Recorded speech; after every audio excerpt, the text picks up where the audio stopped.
सबसे पहले अपने गुरु महादेव को प्रणाम करते हुए, अपने साहब दीदी के चरणों में प्रणाम करते हुए और आप सभी के चरणों में प्रणाम करते हुए हम लोग अपने गुरु की बात शुरू करते हैं। महादेव जिनकी पूजा हजारों वर्षों से सिर्फ भारत में ही नहीं, भारत के अलावा अनेक देशों में शिव की पूजा होती है। और उस महादेव के अनेक रूप हैं, एक रूप नहीं है। जैसे आपका भी एक रूप नहीं है।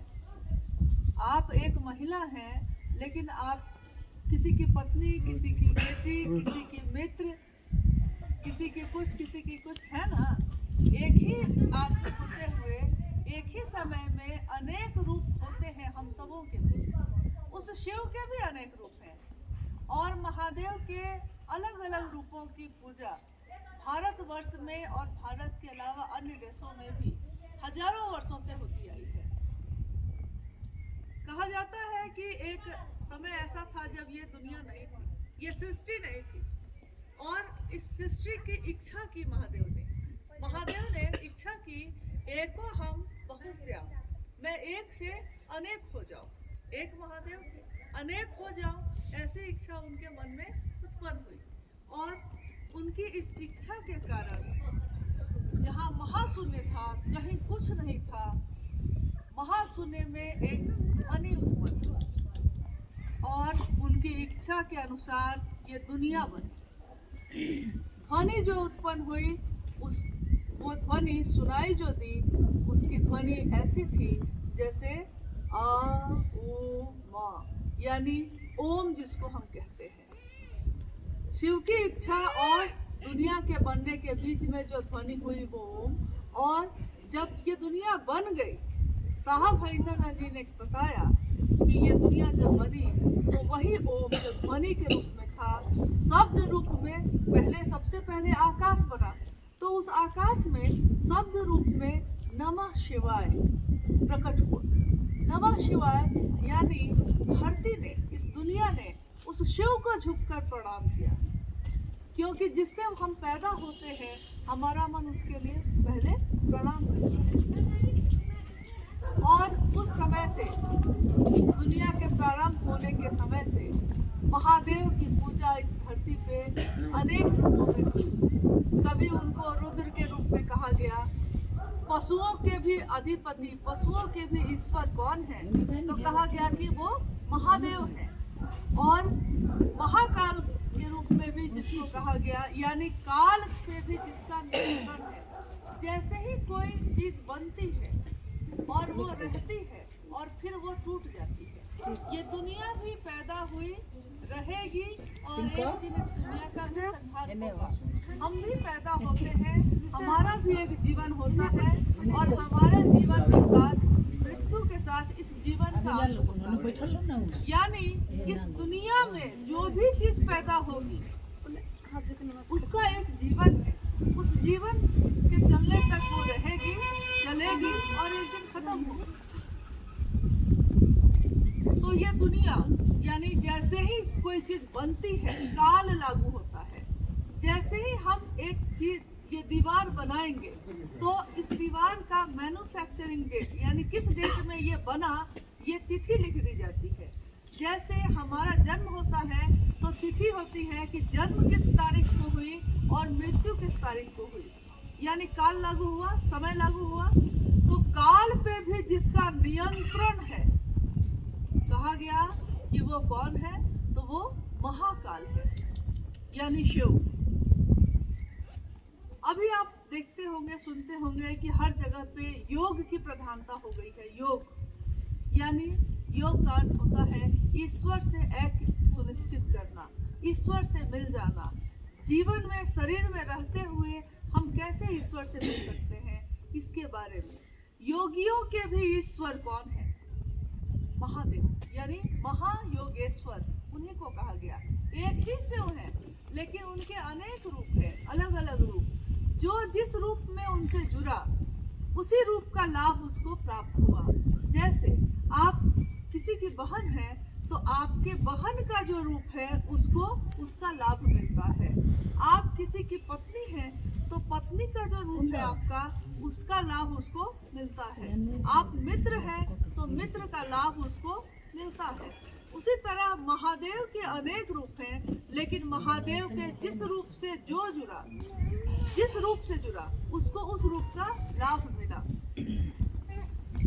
हम लोग अपने दैनिक जीवन में जिस जीवन को जीते हैं, बहुत सारे ऐसे भौतिक संसाधन या लौकिक कामनाओं की पूर्ति हम करते हैं, भौतिक संसाधन की भी पूर्ति हम करते हैं।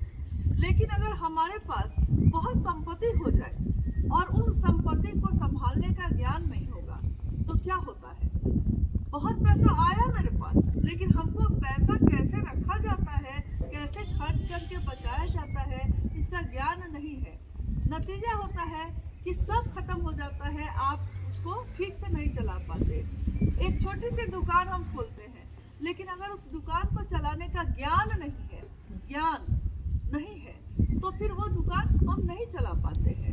हम घर की रसोई में जाते हैं, अगर हमको खाना बनाने का ज्ञान नहीं है तो हम सब कुछ है, सारा सामान है, लेकिन हम खाना नहीं बना सकते क्योंकि ज्ञान नहीं है हमारे पास। ईश्वर की दया से, महादेव की दया से ये मानव का तन हमको आपको मिला, इंसान का तन मिला। और आज तक इतने योनियों में लोग घूमते रहे, लेकिन सबसे सर्वोत्तम योनि, सबसे सुंदर रचना कहा गया कि इंसान है, वो मानव है। तो एक इंसान जब जन्म लेता है, उसमें संभावना होती है कि वो इंसान चाहे तो वो एक जानवर का जीवन भी जी सकता है, और वो इंसान अगर चाहे तो एक ईश्वर का रूप भी बन के वो जगत में रह सकता है, भगवान भी बन सकता है, और वो पशु से नीचे भी जा सकता है। जैसे अभी हम लोग इंसान के रूप में होते हुए भी कहते हैं, हम लोग एक दूसरे को कभी कभी देख कर कहते हैं कि अब आप क्या जानवर भी न रहे। जानवर में भी कुछ विवेक होता है। देखिए, ये जानवर ही तो है, लेकिन प्रेम की भाषा समझता है, ये भी प्रेम की भाषा समझता है। जो इसको खिलाता है ये उसके लिए वफादार होता है। लेकिन एक इंसान के तौर पे हमको आपको इस दुनिया में महादेव ने सब कुछ दिया। हम महादेव को क्या दे सकते हैं? हम महादेव को से किस भाव से जुड़ते हैं? वो महादेव सब कुछ दे सकता है। जब हम उनकी पूजा करते हैं और किसी मनोकामना की पूर्ति होती है हमारी, तो मनोकामना हम मांगते हैं, हे महादेव ऐसी दया करिए कि हमको मेरे जीवन में जो दुख है वो कम हो जाए, जो हम चाहते हैं वो मिल जाए। और ऐसा होता है कि मिल भी जाता है, लेकिन सब कुछ मिल जाए और उसको संभालने का ज्ञान नहीं होगा तो क्या होता है? हम लोग के इतिहास में ऐसे कितने किस्से, ऐसी कितनी घटनाएं हैं जो ये बताती हैं कि सब कुछ आपके पास है लेकिन ज्ञान नहीं है, तो फिर वो सारी चीजें विनष्ट हो जाती हैं, खत्म हो जाती हैं, उसका कोई लाभ हम लोग नहीं ले पाते।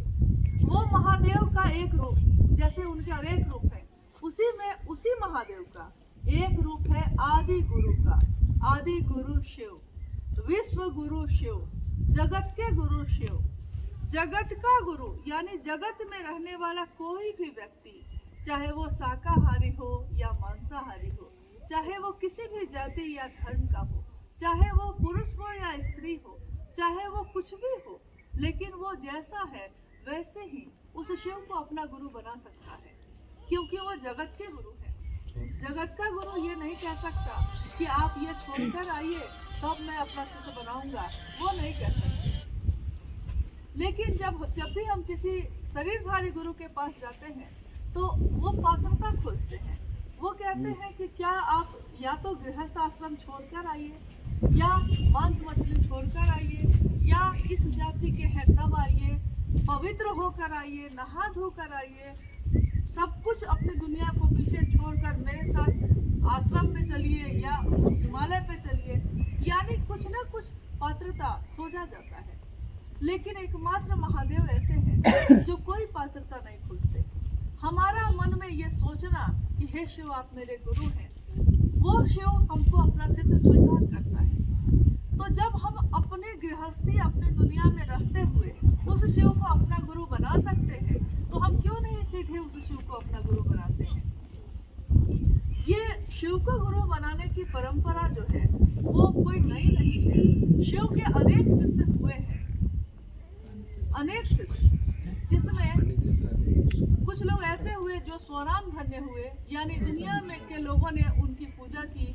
बाबा कीनाराम उनके शिष्य हुए, परशुराम उनके शिष्य हुए, मच्छंदर नाथ जिनके शिष्य गोरखनाथ हुए, वो उनके शिष्य हुए। उन्होंने शिव से प्राप्त किया, इस दुनिया में आए वो, उन्होंने शिव से प्राप्त किया, वरदान प्राप्त किए, साधना उपासना की उनकी, और जब ज्ञान प्राप्त हो गया तो उन्होंने, दुनिया ने उनकी पूजा की, लेकिन उन्होंने दुनिया के लोगों को ये नहीं कहा, कभी नहीं कहा कि हर व्यक्ति उस महादेव से जुड़ सकता है। सिर्फ मैं क्यों, आप क्यों नहीं, सारे लोग क्यों नहीं? क्योंकि महादेव अगर है जगत का ही और हम उससे नहीं जुड़ते, कोई चीज आपके पास उपलब्ध है और हम उसका लाभ नहीं लेते। जैसे अभी हम लोग को इन लोगों ने बताया कि कुछ लोग गुरुभाई मतलब और थे, लेकिन वो लोग जो नल और जल योजना हो रही है उसमें चले गए हैं पाइप जोड़ने के लिए, यही ना। मान लीजिए सरकार की इतनी योजना आती है और हम उस योजना का लाभ नहीं लेंगे तो वो सरकार भी क्या करेगी? वो दे सकती है, लेकिन उसका लाभ तो हमको जाके लेना पड़ेगा ना। महादेव की दया अगर किसी पाइपलाइन में बह रही है तो उसका नल तो हमको खोलना पड़ेगा।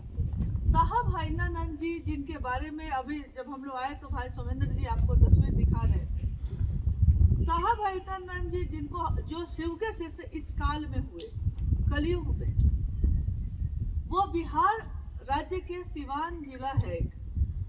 आप जानते होंगे हमारे देश के प्रथम राष्ट्रपति डॉक्टर राजेंद्र प्रसाद का जन्म भी उसी जिले का है, और वहीं पे अमलोरी नाम के गांव में, जैसे आपका आज यहाँ एक गांव है सिमाना ना, सिमाना गांव, हाँ, तो ये गांव है, वैसा ही एक गांव है बिहार में जिस गांव में इनका जन्म हुआ 31 अक्टूबर 1948 को। और जिस दिन इनका जन्म हुआ पूरी धरती पे उस दिन दीपावली का पर्व था, दीपावली के पर्व के दिन उनका जन्म हुआ। उनके पिता डॉक्टर विश्वनाथ वहाँ पे बिहार राज्य के शिक्षा विभाग के डायरेक्टर थे, और ये सबसे प्रथम पुत्र उनके थे। बचपन में ही कुछ चमत्कारिक घटनाओं को देखकर इनके मन में एक ललक जगी, एक इच्छा जगी कि मैं भी चमत्कार सीखूंगा, और इसकी तलाश में उन्होंने अनेक लोगों को अपना गुरु बनाया, लेकिन हर जगह वो निराश हुए। हम भी जब किसी चीज को करना चाहते हैं तो हम उसका ज्ञान लेने के लिए बहुत लोगों से संपर्क करते हैं, लेकिन अगर वो ज्ञान नहीं मिल पाता है तो हम निराश होते हैं, हताश होते हैं। तो हम लोग जो है हताश मन में एक दिन थक जाते हैं, और उस दिन थक कर सोचते हैं कि इतना समय जो मैंने इस तलाश में लगा दिया वो व्यर्थ हो गया। 1974 की घटना है। 1974 में जिस शमशान भूमि में वो तपस्या करते थे साहब भाईनानंद जी, उसी में अर्धरात्रि में, आधी रात में एकदम निराश होकर उन्होंने सोचा कि कहीं कुछ नहीं मिला। अब जो है लोग कहते हैं कि गुरु र ब्रह्मा गुरु र विष्णु गुरु र देवो महेश्वर, गुरु साक्षात पर ब्रह्म तस्मै श्री गुरुवे नमः। लोग कहते हैं कि गुरु परमात्मा होते हैं, गुरु ब्रह्मानी शक्ति रखते हैं, गुरु वैष्णवी शक्ति रखते हैं, गुरु रुद्रानी शक्ति रखते हैं, यहाँ तक कि वो गुरु साक्षात पर ब्रह्म है, साक्षात ईश्वर है। तो साहब भाईनानंद जी ने सोचा कि जब वो गुरु ही सब कुछ होते हैं, ईश्वर होते हैं, वो ईश्वर ही गुरु क्यों नहीं है। और ये सोचकर उन्होंने ईश्वर के रूप में वो शिव को जानते थे, उन्होंने शिव को अपना गुरु बना लिया। बाद के समय में कुछ घटनाएं उनके जीवन में ऐसी हुई, इतनी चमत्कारिक घटनाएं हुई कि वो जो सोचते वो होने लगा, वो जो कह देते वो दूसरों के जीवन में वो घटित होने लगा। धीरे धीरे उनके मन ने ये समझा कि महादेव दिखते नहीं है, लेकिन आपका मन उनका एहसास करता है, और उस महादेव की दया से इतनी दया होती है कि एक दिन जो आप चाहते हैं वो होने लगता है। तो उन्होंने कहा कि ये इतनी अच्छी बात, और उसी के एक साल बाद 1975 में एक दिन जब वो मुजफ्फरपुर जिले के तुर्की नाम के जगह पे बैठे थे, जैसे आज हम ही लोग यहाँ बैठे हैं, उस दिन वो अकेले, अपने पिता उनके प्रिंसिपल थे वहाँ, उस जगह पे वो बैठे थे, और एकदम शांत माहौल में हवा के झोंके के साथ नमः उनके सांसों पे चढ़ा और सिवाय उतर गया। नमः चढ़ा और सिवाय उतर गया। जैसे हम सांस लेते हैं तो नमः और छोड़ते हैं तो शिवाय। शिव को प्रणाम। जैसे इस दुनिया जब बनी और उसने नमः शिवाय जब प्रकट हुआ, इस सृष्टि ने, इस ब्रह्मांड ने शिव को नमः शिवाय से प्रणाम किया, वैसे ही उनके सांसों पे वो नमः चढ़ा और शिवाय उतर गया। बाद के सालों में उन्होंने धीरे धीरे लोगों से कहना शुरू किया, और ये उस समय की घटना है जब वो खुद डिप्टी कलेक्टर के रूप में हो चुके थे। वो शिक्षा का माहौल था उनके घर में। ऐसा नहीं था कि हाँ कोई अंधविश्वास या इस तरह की बात हो रही थी। एक ऐसे घर में उनका जन्म हुआ जहाँ शिक्षा का बहुत बोलबाला था, लेकिन शिक्षा और अनुशासन के बीच रहते हुए शिव के शिष्य हरिनानंद जी ने अपने गुरु शिव को प्राप्त किया। और सिर्फ प्राप्त नहीं किया, उनके मन ने, जैसे आप अपने घर में जब सोते हैं और सुबह जब आप उठते हैं तो घर में जो सबसे पहले उठता है सुबह में, वो जब उठता है, जग जाता है और वो देखता है कि घर में बाकी सारे लोग सोए हैं, तो उसको कैसी बेचैनी होती है। उसको लगता है कि सारे लोग सोए हैं, सूर्योदय हो गया, इतना समय हो गया, स्कूल जाओगे, कॉलेज जाओगे, दुकान खोलोगे, कुछ काम करोगे, उठते क्यों नहीं हो। हम लोग को लगता है ना कि हम जग गए, बाकी सारे लोग क्यों सोए हैं। ऐसा ही जब कोई आध्यात्म की जगत में जग जाता है तो उसको भी लगता है कि मैं तो जग गया, लेकिन बाकी सारे लोग जो सोए हैं वो कब जगेंगे। हम इस दुनिया में आकर इतना रम गए कि हम अपने जीवन के 60 और 70 साल, ज़्यादा से ज़्यादा 80 साल के जीवन की योजना में इतने मगन हो गए कि हमको लगता है कि जैसे इस धरती से हम लोग को जाना ही नहीं। लेकिन अगर 70 साल के एक जीवन की योजना हम बनाते हैं, इस 70 साल की योजना को बनाने में हम सोचते हैं एक घर बनाएंगे, एक गाड़ी लेंगे, यहाँ जमीन लेंगे, ये संपत्ति बनाएंगे, मेरा बेटा बड़ा होकर डॉक्टर बनेगा, इंजीनियर बनेगा, रोज नई योजना। लेकिन साहब हरिनानंद जी ने कहा कि आप अपने 70 साल के इस शरीर के जीवन के लिए तो योजना बना रहे हैं, लेकिन आपके अंदर जो जीवात्मा है, वो जीवात्मा जिसका अनेक बार जन्म हो चुका है, लेकिन उसकी उम्र बहुत बड़ी है, हजारों वर्ष की है। उस जीवात्मा की यात्रा के लिए आपने क्या सोचा है। शरीर की यात्रा के लिए तो सोचते हैं, लेकिन जो आपके मन में है, जैसे उन्होंने कहा कि अगर आज विज्ञान इतना तरक्की कर चुका है कि अगर मेरे दोनों हाथ खत्म हो जाएं तो मेरे हाथ नए लगा दिए जाएंगे। अगर मेरी आंखें नहीं हैं तो हो सकता है कोई आंख दान करेगा तो आंख लगा दी जाएगी।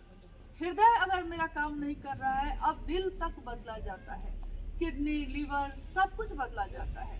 लेकिन उन्होंने कहा कि अगर आपके इस शरीर का सब कुछ बदल दिया जाए और तब भी आप रहेंगे या नहीं रहेंगे, तो हम लोगों ने कहा कि हाँ हम लोग रहेंगे, हम तो रहेंगे।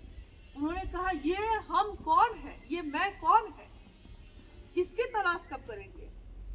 और जब शिव गुरु होते हैं तो वो इसकी तलाश कर रहे हैं। इन्होंने अभी गाया, गुरु पैया लगो नाम लखाए दियो ने। गुरु को पैया मतलब पांव छूकर प्रणाम करता है और कहता है कि मैं कौन हूँ, मुझको मेरा दर्शन करा दो, लखाए दो मतलब दिखा दो कि मैं कौन हूँ, क्योंकि मैं अभी तक खुद को नहीं देख पा रहा हूँ कि मैं कौन हूँ। तो आप लोगों से ये अनुरोध है कि अगर आपने अपने जीवन में शिव को अपना गुरु नहीं बनाया है तो आज ये सौभाग्य का क्षण है। आज संयोग से हम लोग यहाँ मौजूद हैं, कल हम लोग फिर लौट जाएंगे, फिर यहाँ से सिलीगुड़ी से फिर कोलकाता से फिर रांची, और फिर ये यात्रा तो हम लोग की चलती ही रहती है। लेकिन इस यात्रा में शायद आगे फिर कभी हम लोग यहाँ आए, और अगर आप लोग से मिलने का सौभाग्य प्राप्त हुआ और हम लोगों की आंखों ने ये देखा कि हाँ आप शिव की बात करते हैं, शिव के गुरु स्वरूप की बात करते हैं, तो इससे ज़्यादा खुशी हम लोग को शायद कभी नहीं मिल पाएगी। तो क्या आप सारे लोग महादेव को अपना गुरु मानते हैं? मतलब आपकी इच्छा हो तो आपका मन ही मानेगा। इसके लिए कोई एक बात और बताना चाहते हैं, जैसे कोई गुरु शरीरधारी होता है तो वो दीक्षा देता है, कोई मंत्र देता है, दीक्षा देता है, और गुरु दक्षिणा की परंपरा रही है। लेकिन शिव को गुरु मानने में कोई दीक्षा की परंपरा नहीं है, क्योंकि वो जगत का गुरु शिव है। आपके हमारे मन का ये विचार, जिस दिन हम ये सोचते हैं कि हे शिव आप मेरे गुरु हैं, मैं आपका शिष्य हूँ, ये विचार ही हमारा दीक्षा है। यानी ये विचार मेरे मन में ये प्रारंभ करता है कि वो शिव मेरे हैं। ये विचार अगर बार बार मेरे मन में घूमता रहा, बार बार घूमता रहा, तो आपने देखा होगा कि एक पत्थर पे भी अगर एक मामूली सी रस्सी से बार बार फेरा जाए उसको, तो उस पत्थर पे भी निशान बन जाता है, एक मामूली रस्सी का। और हमारा आपका मन तो कोमल है, महादेव की बनाया हुआ है। तो इस मानव के मन पे अगर बार बार इसकी आवृत्ति की जाए कि हे शिव आप मेरे हैं, मैं आपका हूँ, तो एक दिन हमारा मन ये समझ जाता है कि उनके सिवा, उनसे ज़्यादा अपना इस धरती पे हमारा और कोई भी नहीं। और जिस दिन ये समझ लेता है तो हमारे मन में भाव पैदा होता है। भाव ही किसी संबंध को बनाते हैं। भाव से ही कोई पति पत्नी होता है, कोई भाई बहन होता है। और अगर भाव खत्म हो जाते हैं तो आप देखते होंगे कि भाई भाई है वो, लेकिन भाई होने का भाव अगर खत्म हो जाए तो एक छोटे से जमीन के टुकड़े के लिए वो मार काट मच जाता है। भाई का भाव खत्म हो गया। और अगर भाव बना हुआ है, मिलजुल के दोनों वहीं रह जाते हैं। भाव बना हुआ है तो किसी भी संबंध में भाव होना जरूरी है। और भाव भी अगर बना रह गया, वो भी गहरा होता चला गया, तो एक दिन वो प्रेम में बदल जाता है। प्रेम का चरमोत्कर्ष, प्रेम की पराकाष्ठा भक्ति होती है। और भक्ति एक निष्ठता के साथ होती है। जिसके प्रति भक्ति हो जाती है, फिर सारी दुनिया के लोग एक तरफ हो जाते हैं, लेकिन आपका मन सिर्फ उसी के लिए होगा। तो इस जगत में रहते हुए, शोर शराबे में रहते हुए, बिना घर गृहस्थी को छोड़े हुए और बिना कोई आपका दक्षिणा या इस तरह का कोई मंत्र लिए हुए, आप सीधे अपने मन के विचार से ही उस शिव को अपना गुरु बना सकते हैं। तो हम लोग जो भी अपने मन में शिव को अपना गुरु बनाते हैं, उनके नाम की घोषणा करते हैं कि हाँ, आज से अभी से इन्होंने शिव को अपना गुरु बनाया है। इसके अलावा इसमें कोई भी कर्म कांड नहीं है। शिव को गुरु बनाने के बाद हमारे जीवन में, चूंकि मेरा मन महादेव की तरफ नहीं जाता है, तो हम लोग 3 सूत्र करते हैं। 3 सूत्र में जिसमें पहला सूत्र है, मन ही मन अपने गुरु शिव को ये कहते हैं कि हे शिव आप मेरे गुरु हैं, मैं आपका शिष्य हूँ, मुझ शिष्य पर दया कर दीजिए। दूसरा सूत्र है जिसमें हम लोग अपने महादेव की बात करते हैं, जैसे आज हम लोग कर रहे हैं। या जरूरी नहीं है कि आप अपने घर का काम छोड़कर कहीं बैठ के करिए, कोई ज़रूरी नहीं। चलते फिरते हम लोग अपने जीवन में बहुत सारी बातें करते हैं, तो हम चलते फिरते ही अपने जीवन में उस शिव की बात भी कर सकते हैं। और शिव है, गुरु है, तो उनको प्रणाम करते हैं। तो प्रणाम आप नमः शिवाय, शिव का मंत्र है, नमः शिवाय मंत्र से आप कर सकते हैं। ये मंत्र जिस तरह साहब हरिदानंद जी को मिला था, सांस में चढ़ा तो नमः और सांस से उतरा तो शिवाय, यानी सामान्य गति पे जो सांस हम लेते और छोड़ते हैं, उसी गति पे कहीं भी कुछ भी करते हुए आप अपने महादेव को याद करके नमः शिवाय कर सकते हैं। तो ये तीनों सूत्र इतने सरल और सामान्य हैं कि आप अपने जीवन में सारा काम करते हुए भी इस काम को कर सकते हैं। तो आज अब हम लोग भी थोड़ी देर में अब लौट जाएंगे। अगर आपका मन ये कहता है कि महादेव मेरा हो, और आपका मन कहे या ना कहे, हम लोग का अभी इन्होंने गाया ना कि आप माने ना माने, लेकिन हम तो ये कहते चलेंगे, क्योंकि हमारे जीवन में जो सबसे सुंदर चीज़ मिली, मन होता है कि वो दूसरे को भी दे सके। एक आध्यात्मिक आह्लाद जब आपके मन में पैदा होता है, जब आपके हृदय में पैदा होता है, तो वो आह्लाद ऐसी सुगंध पैदा करता है जो सुगंध दूसरों तक भी पहुंचती है। इस सुगंध से दुनिया सुवासित होती है, शिवमय होती है। तो हम लोग अपने गुरु शिव की बात करते हुए आप लोगों से अनुरोध करते हैं कि अगर आप अपने जीवन में शिव को गुरु बना सकते हैं तो जरूर बनाइए। और हम लोग भी अब यहाँ से प्रस्थान करेंगे। वंश को प्रणाम करते हुए हम लोग एक सामूहिक घोषणा कर लेते हैं। जो भी यहाँ उपस्थित हैं, आप सभी का नाम उसमें शामिल है। हम लोग घोषणा करते हैं, घोषणा है आज से और अभी से यहाँ उपस्थित सभी गुरु भाई गुरुवानों ने महेश्वर शिव को अपना गुरु माना है। इनके नामों की घोषणा शिव के अंतरिक्ष साम्राज्य में संप्रेषित की जाती है। कृपया दर्ज हो। जय